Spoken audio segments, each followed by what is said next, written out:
Welcome to Beyond Four Walls. Each week, we sit down with leaders, creators, and change makers to uncover the moments, pivots, and lessons that shape their success in business and life. Welcome back to Beyond Four Walls. We have Sydney Robertson on the podcast today. Sydney is a veteran in the media industry with over 20 years of experience leading high-performing sales teams at some of the world's biggest and most recognizable companies.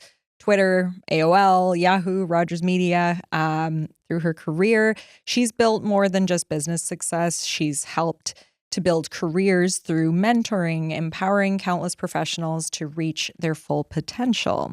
And now Sydney is channeling that experience and passion into her newest chapter as co-founder and CEO of Element, a company on a mission to help women thrive, invest, and lead global change. We can't wait to dive in. Thanks for being here. Thanks for having me. So you've obviously had an incredible career spanning 2 decades in media and tech. Feeling a bit old after you said 20 years. I'm like, oh boy, yes, it's been a few years. Can you take us back to the beginning, your origin story? Mm-hmm. What drew you into the world of leadership? Well, to be honest, when I was in university, I was dead set on doing law. Like that was the thing. I was going to be a lawyer. My dad was a lawyer. He's like, you're going to be a horrible lawyer. But he's like, because you just, you're not like a linear person. But I was like determined that I was going to be a lawyer because back in those days, it was a very traditional path. It was either doctor, lawyer, teacher, like very structured education paths. Where did you go to university? I went to Dell. Yes. Oh. Okay. With your hubby. Yes. With Graham. Yes. We were at uni together. Yeah. So did pre-law, went and worked in law for a few years. And we'll call it my quarter life crisis because in my early to mid 20s, I realized my dad was right, and it was not a path for me. It was too structured, it was too process-driven, and I just didn't feel like it left a lot of room for creativity. So I went back to school for marketing management and ended up at BMO for a little bit there, just helping out some brokers on their marketing side. And then there was a role at Morningstar, which I'm not sure if you know what that is. It's a mutual fund research firm. Okay. It's very, very specific. It's like it rates mutual funds basically. Right, okay. But they were just getting into online advertising. So that's when they literally had like, here's a big box, here's a skyscraper, here's a leaderboard. So I basically taught myself about the advertising world and stayed in that focused area for the first few years. Worked in the U.S. for a little bit for another U.S. company in the same space. And then actually my co-founder of Element, Jenny, she came to me and said, there's a great job at Rogers on the consumer team for digital. And I said, thank God, because I was getting a little sick of finance at this point. So went for the role and luckily got it. And that just drove me right into the world of Blair and Chatelaine and Lulu and McLean's and Sportsnet and everything. So and we chatted briefly. We did your dreams of being when you worked at I started as an intern at Fashion Magazine. Right. That was one of your dreams is to be an editor, right? Or be an editor in chief. And you were in the fashion closet. Yeah. Yes. And those were really like that was like we talked about like the heyday of print publishing. Queen, king. It was a big deal back in the day. Digital was like the afterthought. Yes. It was like that double page spread in that Blair magazine was where it's at. And you were going into the editor's closet and it was a thing. So it was at that point that I started shifting into pure play digital. So I was at Rogers, then was approached by Yahoo. So that was more of my full digital experience. And from there just rolled. So then it was Yahoo, AOL. Then I went to Twitter for 10 years. And then, it took me to my Twitter that is now X. Twitter that is now X, yes. And how large was the team then at Twitter? Well, before Elon came along, there was, I think, about 50 of us in Canada. We weren't large, but we were small but mighty. We called ourselves scrappy, but we loved it. Like, I mean, the culture at Twitter was so great. And that's where I did a lot of my learning and growing. I started off as a sales executive, then moved into a head of industry role. So I led a team for the tech and media category. So our clients are like Apple and Samsung and Disney and Google and the like. And so I did that for a while and absolutely loved it. And then Elon Musk came along, and we don't have to take sides on who loves Elon or not. There's no judges on either end. But there were a lot of layoffs that happened. So I ended up taking over as head of Canada. So I reported directly to Elon, which was interesting. wow. He liked a very flat organization. It was so wild. It was 7 a.m. Last week of February, and we're all in this Signal chats because that's the only way we can communicate because Slack was part of Elon's world. And we were all of a sudden, people were like, I'm locked out. It was just the panic of like people just being shut out. Right. And realized that my boss, who was head of Canada, was one of the people laid off. And it was such a shock because we were just rebuilding everything. Yeah. Right. So I didn't know. All of a sudden, I'm like, well, I guess I'm in charge. I didn't know because I was the most senior person left. Yeah. From this guy named Steve Davis, who was one of Elon's guys. And that night, he said, well, congrats, you're running Canada now, and Elon's your boss. So can you get us a plan for Canada tomorrow? And I was like, great. So I now have a 20% team now. So we went from that to being like 80% layoffs. Right. And Elon wanted us to come up with a strategy on how to grow. Like overnight. Overnight, literally overnight, yes. So I was on the call with our head of FinOps and strategy, whoever's left, basically. Yeah. But yeah, it was a bit of a wild ride That there. is wild. Yeah, yeah. So, I mean, I will say, I could have left then, but I did stay in that role for about 1.5 years just because I knew I would learn a lot. And say what you will about Elon Musk, but he is a genius. And it was interesting to see what it was like to be at, it was basically a reverse startup because things were breaking on the platform. I was talking to the head of engineering. We were trying to debug things. You're talk about being scrappy. Literally, yeah. So every Friday there was a Dear Elon email you had to send. And it was literally, okay, here are the wins, here are the areas of improvement. And then that night, up until midnight, people would be answering, Elon's people would answer you back. Okay, how do we solve this? How do we solve that? So it was you were right in the center of it. So, I mean, it was pretty wild time, but also I did learn so much just to lead through resilience and try to keep my team positive. Yeah. Yeah. I mean, this kind of feels like a silly question because obviously you learned a lot through this process, but what were some of your key takeaways from that crash course? Well, honestly, I think the biggest one for that phase of Twitter, which was into my 10th year, was to avoid toxic positivity. Because it's so easy to be like, everything's great, you guys. Right. Clearly it was not. There's a lot of things and a lot of emotional trauma because we'd had a lot of our team taken away.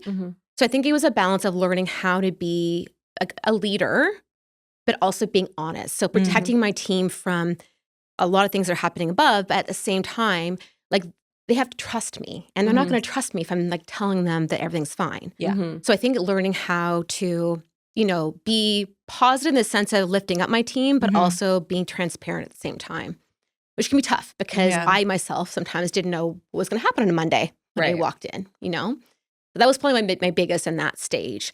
And just to learn that, how to adapt to different leadership styles because Elon was so different from our previous leadership team, which had a lot of layers and support. And now all of a sudden it's okay, it's just me. Here, and I had to find us a new office space. The people who took over our space, they stole all of our stuff. I had to order monitors off Amazon.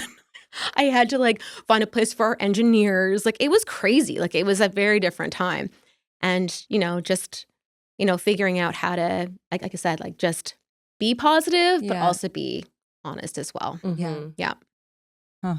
That's wild. It feels so foreign now because I'm so far away from that stage, but it's just again, I don't regret any of it. And I did learn so much, but I just now telling you the story, it just feels wild that was my life. Well, and I'm just for me, and I'm thinking of our listeners, Elon is this guy that you see on the news, Yes. but you were up close and personal. Yes. Well, I remember one of the times that when he changed the name, he changed it at 5 a.m. on a Sunday, and we were going to Disney with the head of Disney executives. This just seems manic behavior. But like, it was kind of funny because we had this deck ready to go for Disney, and it was a whole Disney executive team, and we're going to present.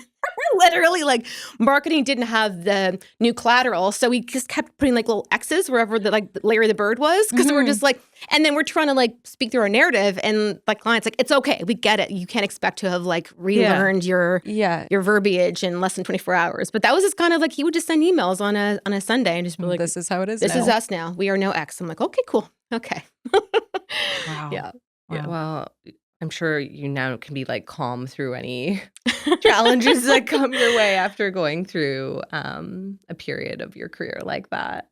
Well, like I said, it's all learnings, and I think it's just important to like trust your gut through all of it, right? So at that time, I'm like, you know what? I'm going to try this out. Like, at any point, if I don't feel like I'm prepared to continue going, then I'll just resign, you know? But I thought it's a lot to learn in this chapter. Good So for I'm you. just going to That's lean amazing. into the change, you know? That's amazing.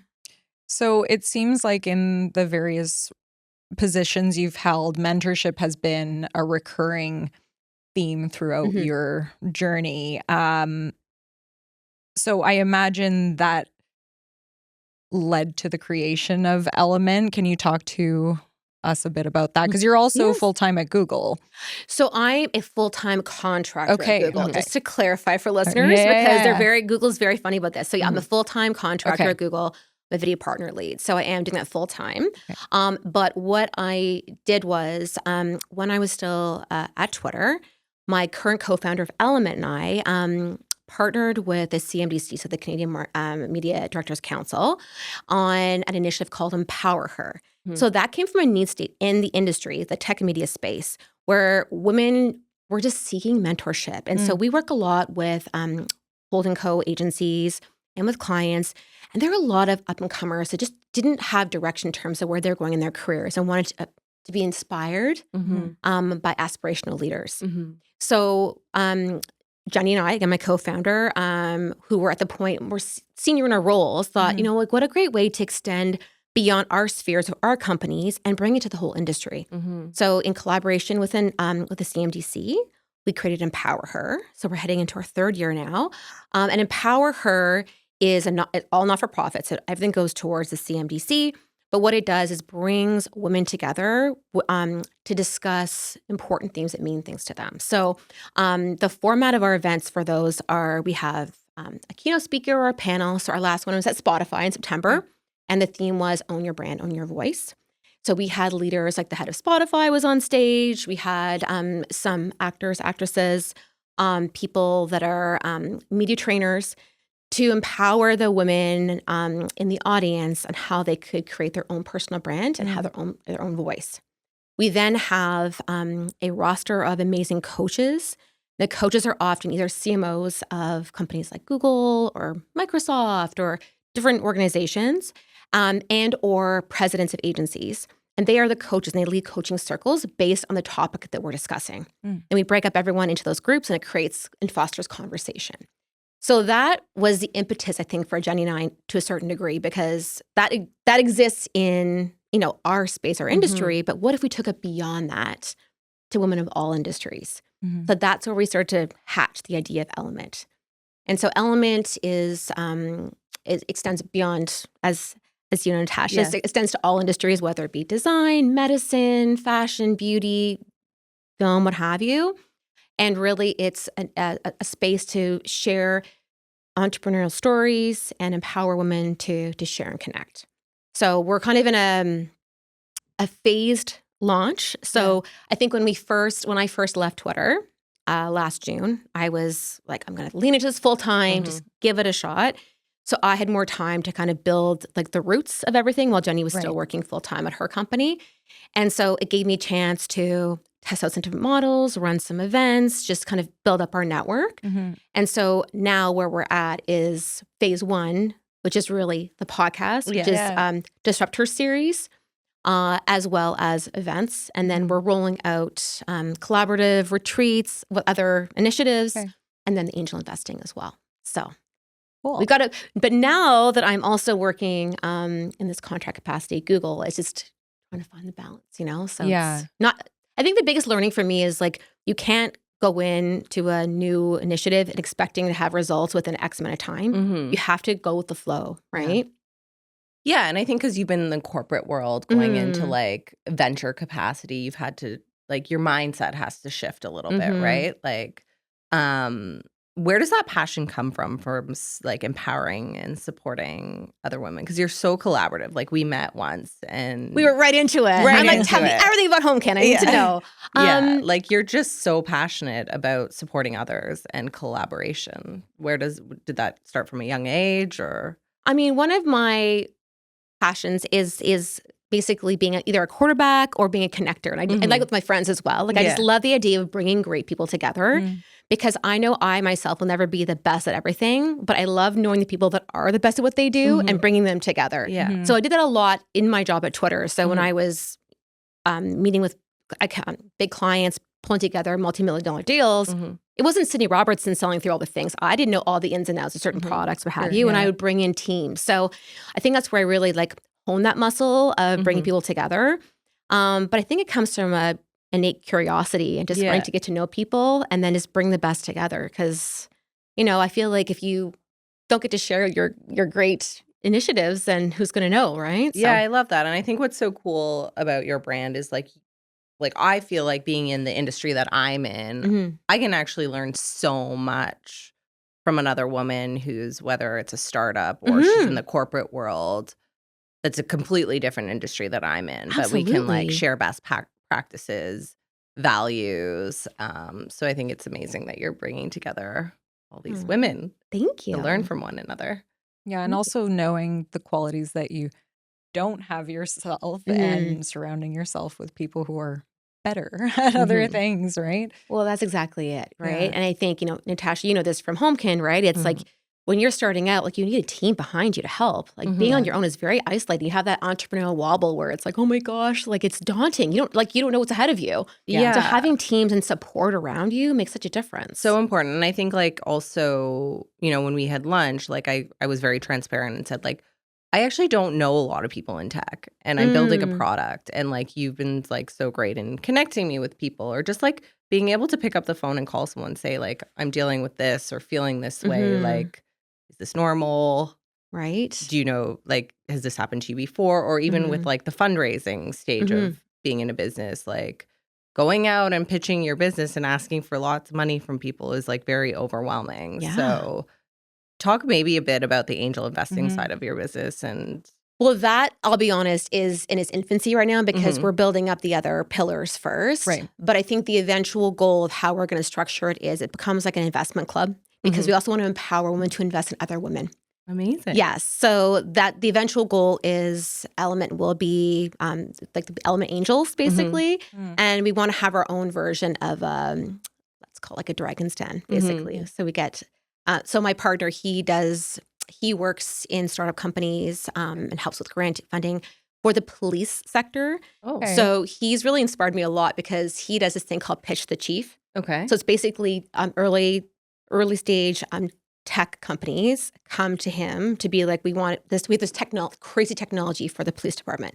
He helps them with their grant funding, with helping their pitch, and then they create these events called Pitch the Chief, where they literally go in and pitch their concepts. And if they win, they actually get the funding to like launch their technology. Amazing. Cool. He's now taken it into schools. So he's going in and teaching kids how to create an idea for a company. And then they go and actually pitch it. And it's the same thing. If they win, they get to actually create their company. It's kind of wild. So he's been a huge inspiration for me where I'm like thinking of how things could iterate over time. Like, is it just women of our same peer level or do we bring in more of a youth aspect as well? So we're definitely still in ideation phase here. I love that though, because I think a lot of like, you know, early adopters are your biggest cheerleaders, right? Like when you're building a startup, like I know the women that used HomeKit, like were some of our first customers are like, you know, could be potential investors or are really going to be the ones that cheer us on along the way. So I think hearing also your pain points, right? Your pain points might be a bit different than someone else's, but that's how we can also learn and pivot to areas that are more helpful to other women too, right? So given your wealth of knowledge and experience, what advice would you give to the 20-somethings of today? And also, you know, what does empowerment mean to you? Right. So I think, you know, a lot of when you're following the traditional corporate path, we often seek a lot of validation internally, right? Like how we score on our performance reports, how our managers see us. And we can kind of lose ourselves a little bit in the process because you're trying to please others and move along that traditional career path, right? I think what I would say is not to lose that sense of identity. And I know it's ever evolving because when you're 20, it's different than your 30s and your 40s. And like, I mean, I'm almost 50 now. It's like I'm still figuring out who I am. But I think just trusting yourself, like having that empowerment to trust your own identity and who you truly are. So part of that can be intuition and just be rooting inside yourself because it's so easy to get caught up with worrying about what other people think. And also within a company, like what's considered success, right? So I think just taking that time to always reflect on your own internal self and your own identity. And what I think is so interesting about you is like your breadth of like experience is like it's a lot. Like you've had a lot of experience along the way too, and I think that also is like really what shapes the ability to take the leap and try something new is like you've done so much already. So you have kind of in hindsight that. And I think to that too, like I don't think any path is perfect. So I mean, again, like I went and worked for, a child protection litigation company and like it was wild and it was like, okay, this is not for me. But sometimes you don't know what you don't want to do until you try it. For sure. Right? Exactly. Yeah. And that kind of got me to where I am, after I had my quarter life crisis, as I called it. Yeah. But there's no wrong path. Like I think you have to just trust that you got to try things out, right? Yeah. Because the reality is the job you start when you're in your early 20s, you're not going to have that job when you're, later in your life, right? Yeah. So try out different careers to get you to where you want to be. Yeah. I know. It's so true. I'm so happy I got fired from 2 jobs because like that was great, Rejection is redirection. Right? Yeah. But it's the truth. It's true. And it's like true. I wouldn't, I wouldn't be who I am today if I actually didn't go through those failures. And I part of your think journey. Younger people need to hear that because perfection, it's not perfection. Like nothing is perfection. And if you're trying to achieve perfection, you're never gonna really get it. 100%. And I think it's so important for younger people to hear that, like, I was told no a lot more than yes. Yeah. It takes a lot of no's before you get the one yes. Absolutely. Yeah. Absolutely. Okay, everyone loves like to hear about a good morning routine. Oh. Do you have one? Well, right now it's very early. Okay, yeah, because you're doing a lot of driving right now. Yes. So yes, funnily enough, so during my time off from the corporate world, I sold my place here and spent half my time up in Creemore and half my time at my partner's place in Prince Edward County. So I'm in the office 3 days a week. And so it starts early with the dogs. So I've got 2 Australian Shepherds, and they wake me up with, demanding cuddles, basically. So cute. And a lot of it's like in the dark to begin with. But do you mean more like a beauty routine, or do you mean just in general like routine? If you start Are you don't have coffee drinker? Oh, yes. I get my coffee with my collagen every morning for my drive. So that's like my morning thing. Drop the dogs off at their doggy camp, and then put on a million podcasts. Like it's like, between that, like I love my drives now. It's funny because you never think I would like a 2-hour commute in, but for me, it's time for myself where I can listen to my podcast, have my collagen coffee. Podcasts are key for traffic. They are the best. Calm you. I know. So I've actually like just recently recurated it, so it's. Like, I hate when you're first like adding things on. Friends recommend things, I'm afraid of a million, and then you're driving and you hear what you're like, I'm not into this random thing, and you're like scrambling to fix it. So I now have a fully curated list. So now it's like I know whatever is coming up, I'm excited, and it's a mixture of like I love Pivot Podcast. Yeah. That's that's funny. the second time we've heard Daniel about that today. Really? Yeah. was a guest. Daniel Shearer, who was like, you guys need to listen to Pivot. Yeah. I love Pivot. They're actually in town. They're in Toronto. He told us, God, it feels like we're like, like we're working for Karen Scott. But I love them because it's such a mixture of like, they're funny. You hit up all the politics. And if you're in tech, it's like a great place to hear about all the trends for tech, but they're funny as well. Yeah. And then there's Diary of a CEO as well, which is great. Yeah.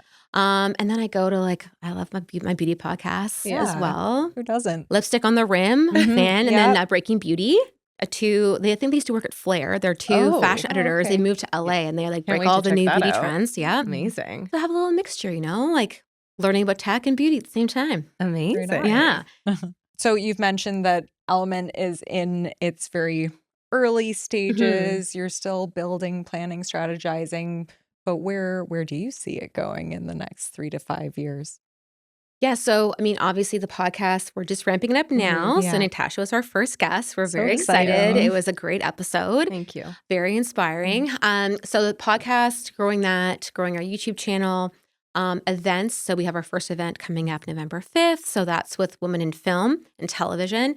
So I think that will be a series. Again, we love what we've created on the Empower Her side and what community we've grown there. So I think year one is going to be basically rolling out the events, figuring out different iterations of that. So some will be more intimate, some will be more on a scale session side. So seeing how that unfolds for 2026. And then I think definitely, as mentioned before, we definitely want to build up the Element Angels piece. Yeah. So once we build our community larger, we want to build in that. So again, Element Angels will be more of the women investing in women and hopefully build in our own version of Dragon's Den. Amazing. Can't wait to Yes. see that. Can't wait. Yes, me too. I want to be on it. Yes, you will. Well, thank you so much for taking the time today. Thank you for having Great me. meeting you. And would love to share like your social handles Yes. where everyone How do can people find. Yes. find you. Well, in your element, Okay. for YouTube. No, not YouTube. We're doing a separate for that. So sorry, scratch that. In your element for Instagram and for LinkedIn. I know Okay. LinkedIn's a little weird one, but for our industry, it's a big one for Yeah. us. Yeah. And then I'm Sydney Robertson on LinkedIn and Instagram as well. Amazing. It was such a pleasure having you. Thank you, Sydney. Thank you. Thanks.